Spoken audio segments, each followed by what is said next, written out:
Hi, I'm Kirby Allison, and today is a very exciting day. It is unboxing day. That's right, I have a brand new pair of bespoke shoes that I've just received from Canons to unbox and take a look at for the first time. Now, for those of you that are subscribers to the YouTube channel, you've been following this bespoke commission along from the beginning. From my measurements with Simon, the managing director and last maker at Canons Bespoke, all the way through the first fitting and now the delivery. I couldn't be more excited because this is the culmination of a months-long process in the creation of a bespoke pair of shoes. Just like with any bespoke product, the fittings and the process is what gives the final product its integrity. There really is no way to rush the process, and actually the process itself is something to be savored and enjoyed. At least for me, it is one of the things that I enjoy most because it's the memory of that process, of that collaboration, of those fittings, and of that relationship one forms that whenever I wear a bespoke garment or a bespoke pair of shoes, takes me back and makes it even more special. So, without further ado, let's unbox these new shoes from Canons Bespoke. So for those of you that aren't familiar with Canons, Canons is the new name for what used to be Foster & Sons. Foster & Sons, of course, one of the great heritage West End bespoke shoemakers based in London, had been located on Jermyn Street for a long time, really doing absolutely incredible work. Whenever they were located on Jermyn Street, they were both a bespoke shoemaking firm and a ready-to-wear firm. And unfortunately, when COVID came along, they really got caught out over their skis. Simon, who was one of the last makers there at Foster & Sons, had the opportunity to acquire the business and really take it back to its roots. By shedding the ready-to-wear business and focusing on bespoke, they've really returned that business to the original ethos of doing bespoke shoes at the highest level. I have two pair of Foster & Sons bespoke shoes, actually one pair. This was my first commission from the company back, who knows when, long time ago. These shoes have to be pushing 8 years, if not longer. And then the second pair of bespoke shoes that Simon made for me under the Canons name, but using the same bespoke last that was developed at Foster's. Whenever we discussed the idea of doing another commission, I thought it would only be appropriate to work with Simon on a new bespoke last that really was an authentic articulation of Canons Bespoke, and that's where these shoes come in. So in many ways, we started from scratch. We started with the bespoke measurements, and then the last making process, of course, the commissioning of these shoes, the fitting at their workshop in London, which honestly I think is one of the most beautiful bespoke workshops that I've ever seen. And then finally now to the delivery of the shoes themselves. So I couldn't be more excited to take a look at these shoes. I already have a pretty good idea of what it is I'm going to be getting by the incredible quality of these shoes right here and the process itself, but seeing them completed for the first time is always special. All right, so here we go. This is always exciting, and I have to say, despite the number of bespoke shoes I'm proud to say that I have in my collection, opening a new pair of bespoke shoes for the first time is always exciting. I think I'm just as excited as I was back whenever I commissioned that first black cap-toe Oxford. So let's take a look. All right. So again, one of the first things you'll notice with a pair of bespoke shoes is the work that goes into the presentation and the packaging. I mean, even when compared to the finest ready-to-wear shoes, a proper bespoke shoemaking firm takes that to the next level. Canons, of course, with their fanatical attention to detail, is no exception. I'm opening this for the first time. I have to say, we're doing this together. And here we are. So we've got a nice note inside. Let's see what this is. Beautiful brown envelope. Again, that attention to detail, all very consistent with the branding and the presentation of these shoes. All right. So here we go, Canons. Dear Kirby, we hope you enjoy your new derbies and our hand-finished oak calf. We trust you'll find them a versatile alternative to your Oxfords. Yes, Simon is very familiar with my traditional taste. It's been a pleasure developing your new last and continuing your bespoke journey together. Yours sincerely, Simon and the Canons team.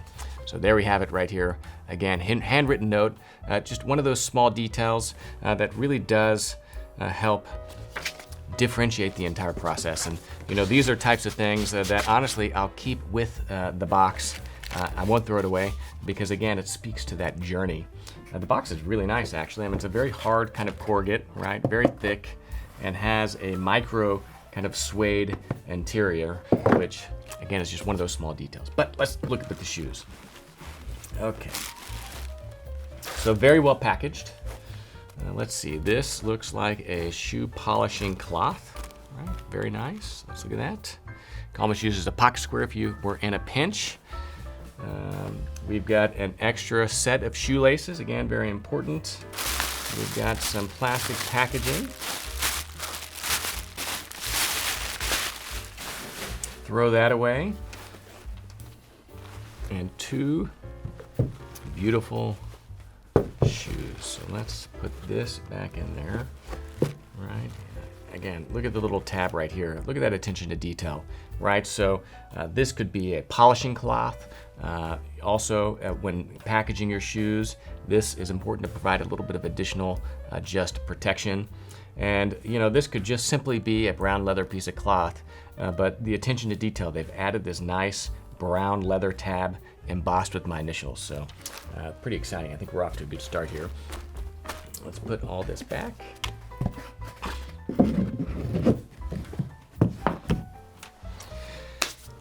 Exciting. So here we have it, Canons shoe bags. Again, attention to detail. It's the full package here. These are exceptional shoe bags. Actually, this is my favorite format of a shoe bag. It's the most practical, least fussy, and actually provides your shoes the highest degree of protection. Again, that attention to detail, we've got that Canons brown leather tab right here with the logo and name of the firm. Subtle little cue that something special is inside. But if you look at these shoe bags, I really like these kind of foldovers, right? Because one, it's easier to access the shoe, but whenever you close this, right, it ensures that the entire back of the shoe is protected. Unlike the drawstrings where the shoe can kind of sneak out a little bit, it's actually much more secure. It's a more simple and more elegant design. So this is a nice shoe bag, but let's not dwell. We can talk about that later. Let's look at these shoes. Very excited. Wow. Oh, look at those. Amazing.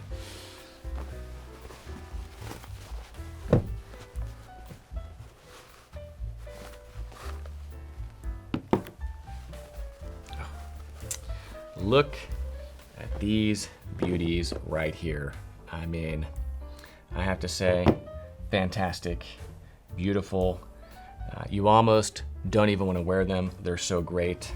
These, of course, are derbies. Derbies are different than a pair of Oxfords. Sometimes there's a little bit of misunderstanding of the nuance between a derby and an Oxford.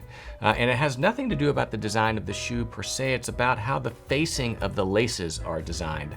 So a derby, you'll see, is open, right? Whereas an Oxford right here is closed into the vamp of the shoe. And so derbies are traditionally a more casual style of shoe because this is able to open with a greater range than a pair of Oxfords. The idea being that as a casual or country shoe, the variation in the thickness of the sock one would wear in the country with a pair of derbies is greater than with an Oxford. And so this allows the shoe to accommodate a greater range of sock thickness, if you will. Also, if you're out on a long hike, your shoes or feet begin to swell a little bit. Again, you can loosen the shoes more than you could with a pair of Oxfords. These are beautiful. I mean, look, it's a new toe shape. This, I'd say, is a little bit more of a classic round than what was the almond of my original last. Again, something that Simon and I worked on together. And then, again, one of the other things I'm seeing is that dimensionality to the shape of the toe, not just in, again, what it looks like from the top, but the dimensionality from the side. You can see that, again, one of the virtues of a bespoke shoe and the bespoke lasting process is that you're able to just get more shape. This is where, I really speak to a bespoke pair of shoes as being sculpture. You see that here. You've got a vertical kind of dome here, a shape that is really elegant and beautiful.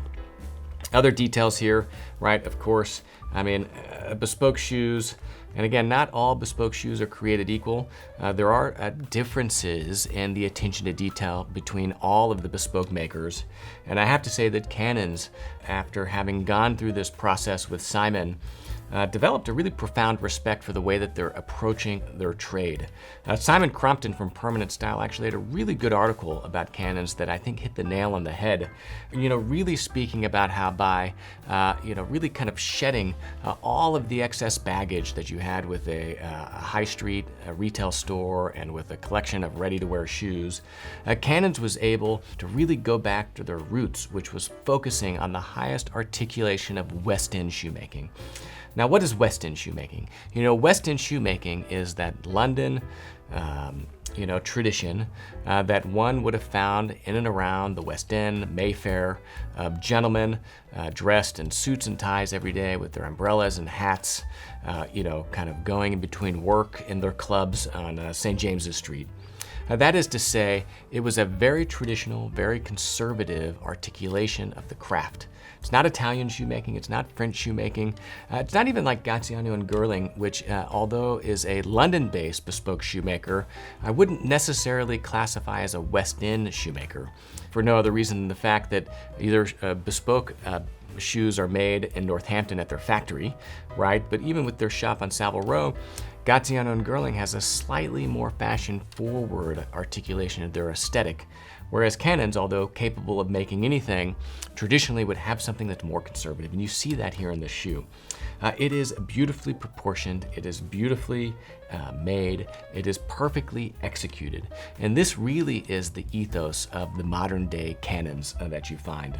A beautiful shoe. Let's look at some of the details. Another detail that really drew me to this particular style is the way that this is done right here, right? So you see that in this seam, there's a little bit of padding here that again, instead of, this being sewn onto the vamp, just flat, like, you might see right here with these semi-brogues, there's a little bit of padding in here that just, again, gives that shoe a little bit of additional shape. Again, I love it. Kind of continuing around to the back, we see, again, one of those hallmarks of a bespoke shoe, that seamless back. You don't see it on all bespoke shoes, right? Because that line can be, taken advantage of aesthetically, right? I think there is a beauty to it that's appropriate in some cases. But there's also something beautiful about a seamless back, right? It is really a demonstration of pattern making excellence. In order to have the seamless back, I mean, not only are you using a larger single piece of leather from the hide, right? So you have to be very selective around cutting around any blemishes, but there's also more work to ensure that that single piece really is conforming to the last itself. We see the heel block, of course, perfectly executed. There's barely any excess here, right? I mean, this is sitting very neatly underneath the heel, which again is one of those characteristics of a perfectly executed bespoke shoe. You also see kind of, again, some of that dimensionality here. Of course, the heel on a bespoke shoe is being built up layer by layer. These aren't blocks that are made in a factory and then stuck onto the bottom. And you see that in this kind of forward pitch where the line of the heel really is kind of following the shoe and leading into that arch. Beautiful. We've got, of course, a very high arch right here. Again, providing that arch support because it's cupping underneath the foot, but also providing that dimensionality and that elegance and that sculpture and that shape, all those characteristics that one loves about a bespoke shoe. You can see that the edge of this outsole and the welt, again, very neatly trimmed, incredible shape, not exaggerated, again, perfectly balanced in my opinion. And then it follows around, absolutely beautiful edge finishing. We've got fantastic fudging, which are those small indentations on the top of the welt, which give definition to the shoe. Again, more visual texture and detail. And it's one of those elements of a bespoke shoe that one would expect. Even this can be done in different densities, right? And there's an element in balancing, how large or how small the fudging is done to the overall aesthetic of the shoe itself. All of the pattern making is beautiful.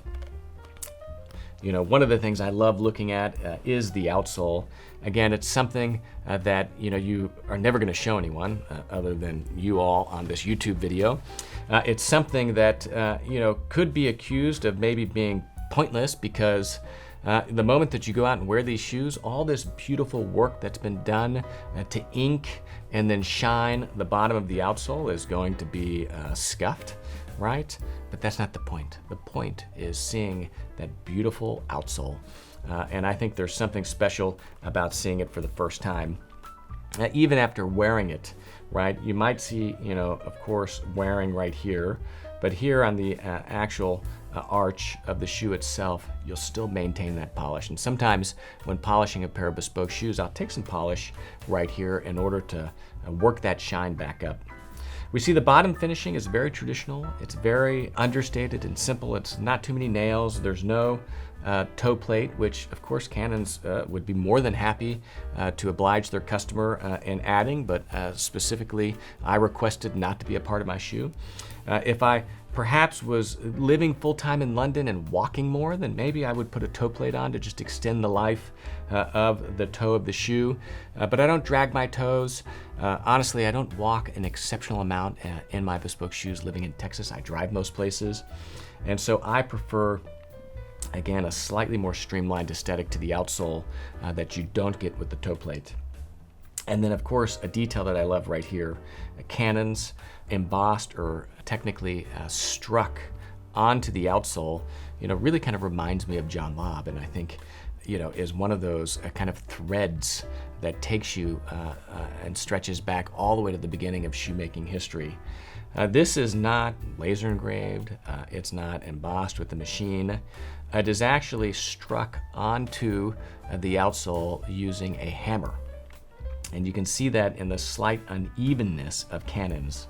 And traditionally this would have been done as the rough stuff was being prepared to mark the outsoles as being from Canons before it was sent off to the shoemaker to ensure that that really high quality oak bark tanned leather outsole wasn't accidentally switched out for an outsole of a lower quality, which is a really great point that I'm glad I mentioned inadvertently, which speaks to the quality of the materials itself. So, there's no question that a pair of Bespoke shoes like this from Canons is an investment. But there is a bona fide difference in the quality of the materials that allows for a certain durability to these shoes that you would never find with a ready-to-wear shoe. And one of the best examples of that are the outsoles themselves. Right? Think of these as the tires. Now, one of the virtues of a hand-welted or a Goodyear welted leather dress shoe is, of course, that the outsole can be replaced very easily without compromising any of the integrity of the fit or structure of the uppers, right? Simply pull it off and sew a new one back on. It really was an innovation in many ways that helped extend the lifetime of a pair of shoes because they were very easily resold. Now, most dress shoes these days come with rubber outsoles, which are inherently uncomfortable and don't breathe.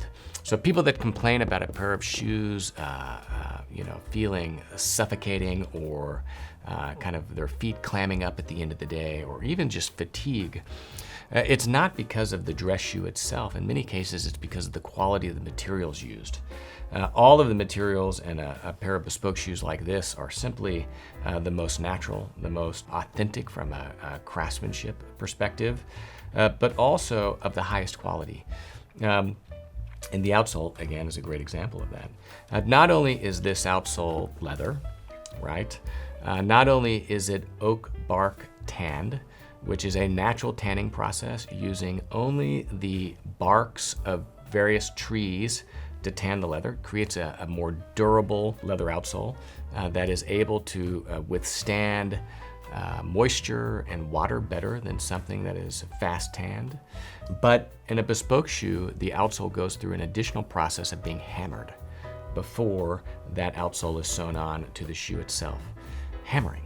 It's one of those small details whenever I first was getting into shoemaking that I found really fascinating, which is why would a shoemaker spend hours hammering out the bottom of an outsole? And it's honestly a good question. Why would someone do that? I mean, you've never seen it being done, right? They never talk about it. I mean, you know, whenever you're there going through the sales process for a bespoke pair of shoes, they're not, sir, and we hammer our outsoles. But it's part of the tradition of proper bespoke shoemaking that the outsole is hammered. And what that does is it takes the tight pore structure that you already have with a pair of oak bark tanned leather outsoles, this being from Baker's, one of the, really 2 or 3 remaining tanneries in the world doing that traditional form of oak bark tan leather tanning. You can actually see a video that we filmed in Germany with J.R. Windenbach. But by hammering that outsole, it tightens that pore structure even more. That tight pore structure is what allows these outsoles to withstand precipitation water even better. And it's one of the things that creates an even longer lasting outsole, right? That tight pore structure is less likely to wear as quickly as something that hasn't been hammered or isn't oak bark leather tanned. Now, what that means is that, in the lifetime of a bespoke pair of shoes, if you ever have to resole them, maybe you only resole them once. And that's not ignoring the need to resole. It's not wearing holes in the bottom of your shoes.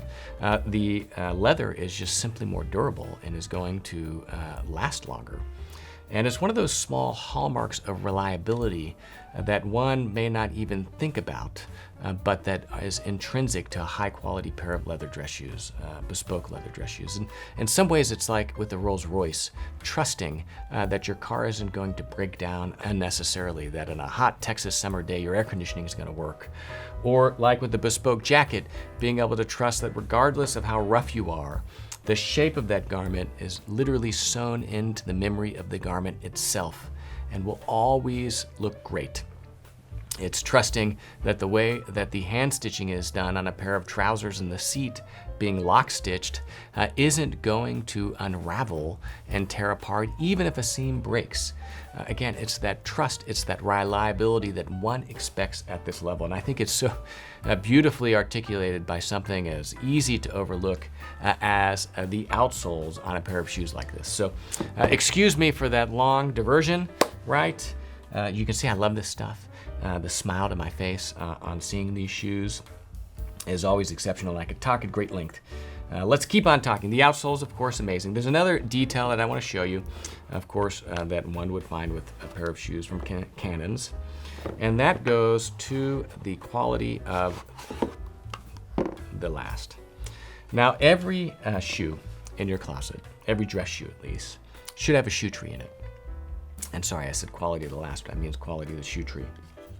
We, of course, sell cedar shoe trees here on KirbyAllison.com, split toe shoe trees, really high quality. We've got shoe trees made in Northampton from the maker that does a lot of the trade, incredibly beautiful quality. But these are generic shoe trees. I mean, generic in the sense that they are made to fit a wide range of shoes. We don't know if you have a pair of Allen Edmonds, a pair of Crockett & Jones, a pair of Edward Greens, right? And so the shoes need to be able to fit a wide range. Now with a bespoke pair of shoes, like these shoes from Canons, you'll see that the shoe tree is very special, right? There's no spring, it's hinged. You'll see that there's incredible work in terms of hollowing it out to create a light shoe tree, but also one that breathes, right? Allows that moisture to evaporate at the end of the day. But you'll also see that there's an incredible amount of shape here. This is what you would call a fully lasted shoe tree. It's really what one should expect on a pair of bespoke shoes. And what fully lasted means is that this shoe tree is actually created from, or copied and then modified from the very last on which these shoes were built. What that means is that this shoe tree is not approximating, is representing the original shape of the shoes whenever they were made. So that at the end of the day, whenever you put your shoe trees back in, right, always tie them, your shoes are going to rest effectively on the original last, right? Now it's slightly smaller to allow it to go in and out, right?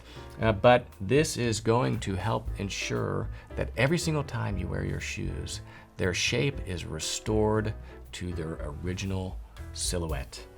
And it's one of the hallmarks of a bespoke pair of shoes. If you spend this money, if you invest thousands of dollars in a pair of bespoke shoes, having a proper last is going to ensure that they look better, longer, are less likely to develop excessive creasing here across the vamp, and otherwise just look great.